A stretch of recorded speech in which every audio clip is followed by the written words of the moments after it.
Los aumentos de precios, la inflación y el paquete de medidas que prepara por estas horas el gobierno nacional. Ya lo dijo el presidente Alberto Fernández, arranca el viernes la guerra contra la inflación. Para hablar de este tema ya recibimos a Raúl de la Torre. ¿Cómo estás, Raúl? ¿Qué tal? ¿Cómo te va, Vero? Bien, muy Sí, mucha bien. preocupación por el tema de alimentos, sobre todo, ¿no? Lo que ha tenido que ver con el aumento de alimentos en estos meses y ya en los últimos 12 meses. Algunas mediciones que hechas por el propio INDEC indican que los aumentos en los últimos 12 meses, sobre todo en el rubro lácteo, están entre un 65 y el 70%. El tema de las carnes, que ayer tuvo un nuevo episodio, después seguramente vamos a hablar de esto, de lo que pasó con los frigoríficos, ¿no? Exportadores.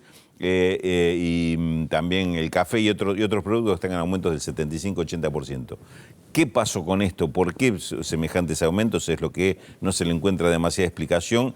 Y lo que se buscan son medidas, acuerdos, hay distintas variables que se están analizando. Por lo pronto ya se anticipó que hay una convocatoria para el lunes a sectores del empresariado y el sindicalismo para tratar de volver a una mesa tripartita, con el gobierno sería la tercera pata, sí, para tratar de llegar a algún tipo de acuerdo, sendero de precios. Se habla de un acuerdo de precios y salarios, claro, ¿no? Hablar en todo caso con los empresarios de las dos cuestiones, porque también son formadores de precios. Digo, ayer estuvo Funes de Rioja, de la COPAL y de la Unión Industrial Argentina. Claro, recordemos que esto fue por la reunión del salario mínimo, claro, el Consejo del Salario. En esa oportunidad es donde se le anticipó que van a tener una nueva convocatoria, probablemente para el lunes, de tanto a Funes de Rioja, que recordemos, es presidente de la UIA, pero también es el titular de COPAL, la Cámara de la Industria Alimenticia, nada menos. Y también a Héctor Daer de la CGT se le anticipó que iba a recibir esta No se sabe todavía si la reunión va a ser conjunta o si primero va a haber reuniones individuales con cada uno de los sectores. Exactamente. Es uno de los aspectos que todavía no está, por lo menos no está informado. No sé si resuelto, pero por lo menos no está informado. Sí, el dato, Raúl, es el 45% de aumento en el salario mínimo vital y móvil, que si bien es cierto, no alcanza a cubrir la canasta básica, sí sirve como referencia para otros aumentos salariales. Sí, un poco, digamos que esto marca la expectativa que tiene el gobierno con respecto a la evolución de los precios. Después que se cumpla o no, tiene que ver con este tipo de políticas y también si va a requerir algún cambio el tema del salario mínimo, también se va a contemplar. Igual que el año pasado está previsto esto, porque recordemos que es un aumento escalonado que va desde el mes de abril hasta el mes de diciembre, el que se otorga para sumar, para acumular 45%, pero en principio ya tiene la facultad el Ministerio de Trabajo que si tiene que anticipar ese cronograma lo puede hacer, prácticamente sin tener que convocar a un nuevo Consejo del Salario. También podría suceder que, pasados los meses, y si la inflación no afloja en los niveles que tenemos, sea necesario reunirnos ante el Consejo de Salario y replantear el tema del salario mínimo. Porque recordemos, 45%, yo diría que a esta altura hay que hablar que ese es un piso de aumento del salario mínimo para el año en curso, ¿no? También es cierto que todo esto está de alguna manera vinculado con el entendimiento con el Fondo Monetario Internacional. Sí. De hecho, las medidas que se van a anunciar vienen después del acuerdo en el Congreso y que se apruebe el acuerdo con el Fondo Monetario.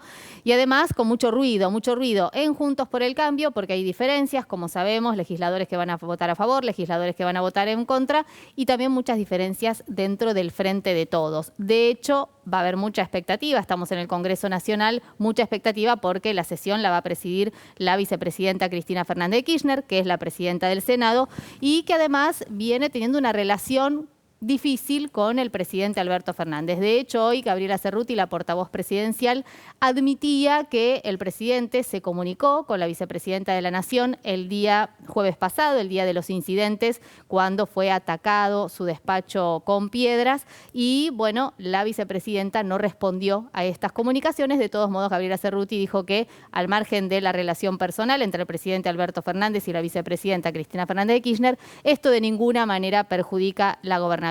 Sí es cierto, Raúl, que el acuerdo con el Fondo Monetario Internacional generó mucho ruido en el oficialismo y en la oposición. Sí, y vinculando un tema con otro, tengamos en cuenta que el fondo, una de las cláusulas del fondo, quizás una de las más importantes en materia de programa económico, sea la restricción en los gastos, por lo menos en el déficit. Claro. Digamos, si por lo menos si el gobierno plantea que no va a reducir los gastos que tiene previstos, claramente no puede excederse de esos gastos tampoco y quizás alguna de estas medidas que tienen que ver con los precios pudieran reclamar algún tipo de subsidio. Bueno, eso va a estar bastante limitado. Por eso es que se está hablando, sin saber todavía si va a haber una resolución definitiva en este tema, de aumento de retenciones. ¿Por qué? Porque también es una forma de tomar recursos que podrían destinarse a algún otro destino, no solo porque el tema de las retenciones limite el traspaso de los aumentos de los precios internacionales al mercado interno. Es también una cuestión de recursos.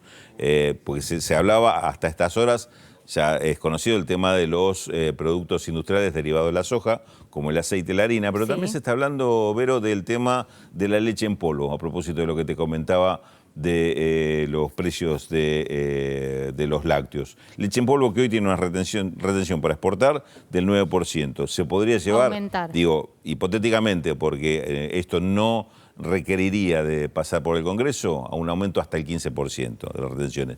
¿Importa esto? Quizás importe, porque la leche en polvo es un recurso que es muy exportado, pero también puede ser materia prima, claro, puede ser materia prima, inclusive para transformación en otro tipo de productos. Porque el tema es bastante complejo, ¿no? Por un lado es desacoplar los precios internacionales de lo que pagamos en el mercado interno. Digo, tengamos en cuenta que muchos exportadores siguen aumentando sus ganancias en dólares, pero al mismo tiempo siguen aumentando los precios de nosotros, de lo que consumimos todos los días. Exactamente. Ese es uno de los problemas fundamentales que se está dando y un poco donde basa el gobierno un poco la explicación. No es el único, obviamente no es el único tema, porque el tema de la inflación, como te digo, lo venimos arrastrando hace ya un par de años, digamos. También revisar la rentabilidad de las empresas, ¿no? Sobre todo las empresas alimenticias que ganaron y mucho. Y en cualquier circunstancia, digamos. Y ahora más en el contexto internacional. Claro, ahora más, pero antes ganaron por la recuperación económica argentina y antes ganaron en plena pandemia. ¿Cómo hacían para ganar más en plena pandemia? Lo saben solo ellos.